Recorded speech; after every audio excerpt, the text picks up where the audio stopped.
In this example, we're going to divide decimals using place value. So divide the decimals, round any repeating decimals to 2 decimal places.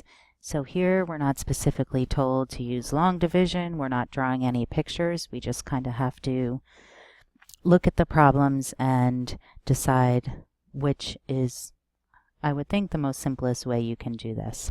Okay, so notice all of these involve 24 divided by 8 using different place values.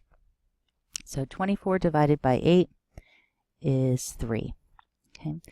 Now, since this goes in exactly, I know that these are all going to be 3 in different place values.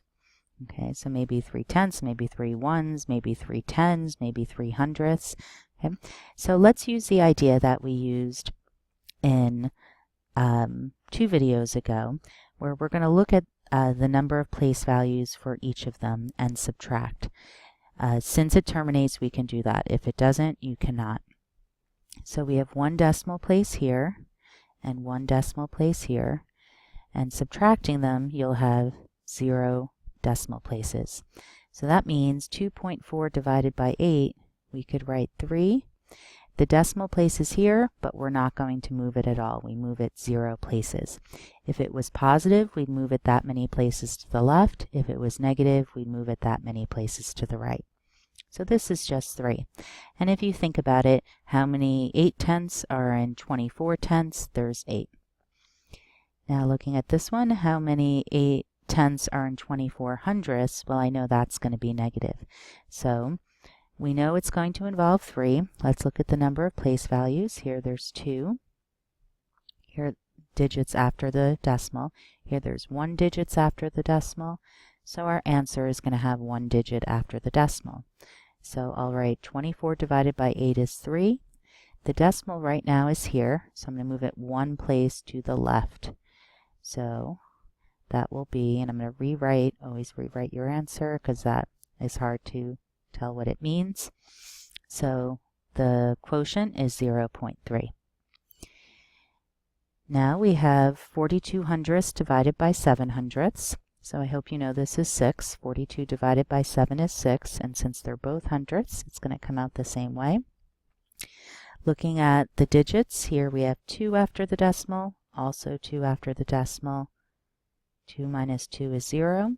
So we're just going to divide 42 by 7 and get 6 and not move the decimal place. Okay. Here we have 4.2 tenths divided by, or 4.2 divided by 0.7. 4 and 2 tenths divided by 7 tenths. Notice we have 1 decimal place after, 1 decimal after. So we're going to divide 42 by 7. So ignore the decimals. We get 6, and we're not going to move the result. Finally, here we have 2 decimal places. Here we have 1. So for our final answer, we're going to have to move our result 1 decimal place to the left. 42 divided by 7 is 6. Here's a decimal. Move it 1 to the left, and our result is 0.6. Now we have 4 divided by 9. So this is not a terminating decimal. So if you think about it as a fraction, 4 over 9, 9 cannot be written as a product of 2's and 5's. It's 3 times 3. So this is going to repeat. Okay, so let's look at this on the calculator. And remember, you should be able to do this by hand, but unless you're explicitly told to use long division to find this, you do not have to. So 4 divided by 9. So notice that's just a repeating 4 forever and ever.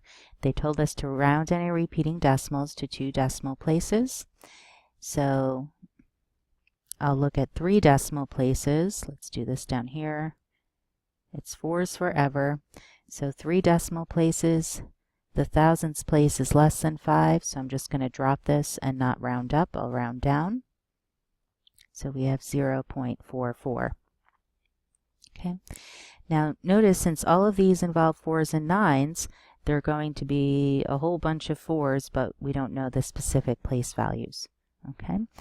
So you can think of the other idea where here we have 0 place values, here we have 1. Okay. So we're basically going to take this result and move the decimal place 1 to the right since this is negative. But let's just verify this. Okay. Or you could think 4 divided by 0.9, there's 1.9 in each of the 4s with some left over. So it's going to be 4 and something. 4 divided by 0.9. So notice it's 4 point, whole bunch of 4s. So 4 point, I'll go to 3 decimal places. This is less than 5, so we're going to drop it, and we have 4.44. Now we have 4 tenths divided by 9 hundredths. Notice this is 1 decimal place, and this is 2 decimal places. So we're actually going to move this decimal 1 place to the right relative to this. So these are actually equivalent. Okay. Notice if we move this decimal 1 to the right and this one 1 to the right, we get the same division problem as this. But let's just check it on the calculator. 0.4 divided by 0.09 gives us 4.44 forever, and we already know how to round it. It's 4.44.